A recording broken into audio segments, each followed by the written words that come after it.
عايز تلعب ببجي موبايل ومش عارف تختار الهاتف اللي يناسبك.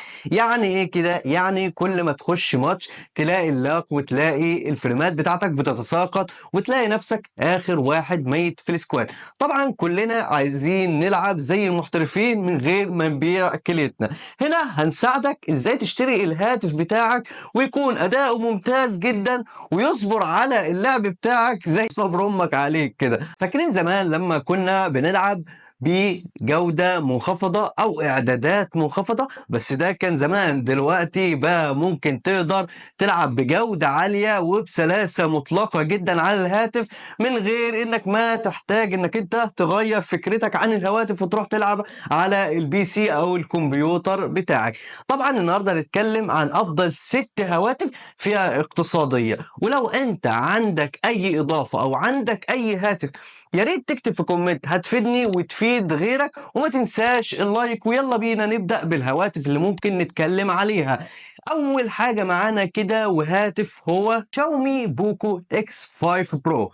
طبعا هاتف متميز جدا بالنسبة للسعر، بالنسبة لمعالج قوي، بالنسبة لرامات ممتازة جدا، بالنسبة لمعدل هرتز في الشاشة هيكون ممتاز جدا. أول حاجة كده معانا في البوكو بيكون المعالج بتاعنا من سناب دراجون 778 جي، ممتاز جدا، اداء سلس فوق الوصف. طبعا الهاتف ده بيجي بنسختين، النسخه الاولانيه مع ذاكره التخزين اللي هي بتبقى 128 جيجا و6 جيجا رام، والذاكره الثانيه بتبقى 8 جيجا رام مع 256 داخليه. وبيكون معاك شاشه امولود بتكون بسرعه 120 هرتز. طبعا كلنا عارفين ان التليفون مش بس معالج، لا وشاشه ورامات. طبعا كل دول لازم يجتمعوا مع بعض عشان يدولك اداء سلس. ونخش مع بعض كده على تاني هاتف معانا، ولو بتسأل على السعر ان شاء الله هكتب لكم الاسعار كلها في الكومنتات. يلا بينا نخش على تاني هاتف معانا، الهاتف العملاق اللي سعره اقتصادي وعلى قد الايد وبيكون امكانياته عالية، وهو من شركة سامسونج، وهو سامسونج جالاكسي A 52 اس 5G. بيكون ممتاز جدا لان المعالج بتاعنا برضه من سناب دراجون بيكون 778 جي، ممتاز جدا في اداء الالعاب. وبيجي بذاكرتين برضه او نسختين، النسخه الاولانيه 6 جيجا رام طبعا مع مساحه التخزين اللي ذكرناها قبل كده، ومع 8 جيجا رام، وبمعدل تحديث للشاشه 120 هرتز، اداء سلس جدا. الهواتف اللي انا بتكلم فيها دي على ضمانتي، يعني انت دلوقتي عملت اشتراك في القناه وعملت متابعه، فاكيد بعد كده هتيجي تلغي الاشتراك اللي انت عملته والاعجاب اللي انت عملته، ممكن تعمل ديسلايك كمان.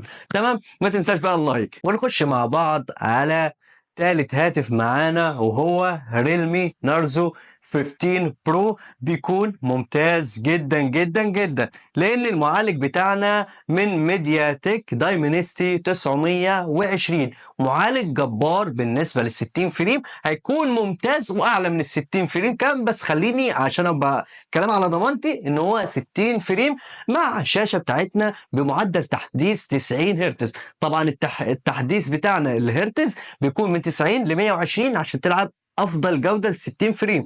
طيب ومعانا ذاكرتين برضو للذاكره الداخليه وذاكره الرام. الذاكره الاولانيه 6 جيجا مع 128 جيجا، والذاكره الثانيه 8 جيجا مع 256 جيجا. ونخش مع بعض كده على رابع هاتف. رابع هاتف هو من شركه انفينكس. طبعا انفينكس بتنزل اداء ممتاز جدا، مش هنقوله وحش بس اداء ممتاز. في ناس بتشتكي اكتر حاجه بيقول لك ان السماعه بتاعتها بتضرب والكلام ده، والله انا اكتر واحد استخدمت انفينكس وكان ممتاز جدا، عمري ما اشتكيت منه. بس النهارده هنتكلم عن هاتف انفينكس زيرو 13 4G. بيكون ممتاز جدا لان المعالج بتاعه قوي جدا والرامات كويسه، والشاشه برضو من نوعيه اموليد بتكون ممتازه جدا. ايه هو المعالج بتاعنا؟ المعالج بتاعنا من ميديا تك هيليو جي 99. ممتاز جدا، في الاداء بتاعه سلس جدا. برضه بيجي بنسختين، النسخه الاولانيه 8 جيجا رام والنسخه الثانيه 6 جيجا رام، ومعدل تحديث للشاشه بالهرتز 120 هرتز. ممتاز جدا جدا. انصحك انك تشتري اي هاتف من الهواتف اللي انا بتكلم عليها دي لو حابب انك تلعب عليهم. طبعا لو عايز تتكلم عن تفاصيل تانية يا ريت تكتب في كومنت. ونخش مع بعض على خامس هاتف، وهو من شركة تكنو كامون 20 برو. ممتاز جدا، اداء سلس، معالج كويس جدا جدا. طبعا انا عايزك تحفظ المعالجات اللي احنا بنقولها عشان لما تيجي تشتري تليفون كده تعرف ايه هو المعالج المناسب ليك. تمام، فهنتكلم كده عن المعالج بتاعنا، والمعالج بتاعنا هو من ميديا تك هيليو جي 99. ممتاز جدا جدا جدا، وبيجي بذاكره رام بنسخه واحده اللي هي 8 جيجا، وبيجي معانا بمعدل تحديث للشاشه بتاعتنا 120 هرتز. يعني هتلاقي اداء سلس جدا معاك في الالعاب وفي التصفح وفي كل حاجه بالهاتف ده. ممتاز ممتاز ممتاز، سعره اقتصادي جدا جدا على قد الايد.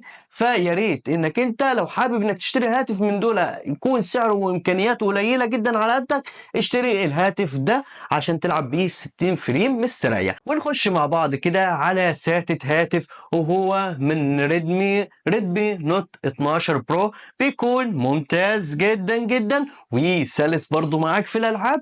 ما تنساش انا مش بشكر فيهم كده وخلاص، لان انا جايب لك الهواتف اللي انت تحب تلعب عليها، مش بفخم في اي شركه والكلام ده. طب تمام، فخلينا كده نتكلم بموضوعيه عن الهواتف دي اللي هتقضي لك غرض ال 60 فريم. ممكن اجيب لك حاجات تتكلم عن ال 90 فريم وال 120 فريم و144 والكلام واللي انت عايزه كله، بس احنا بنتكلم على الهواتف اللي هي هتقضي معانا الغرض.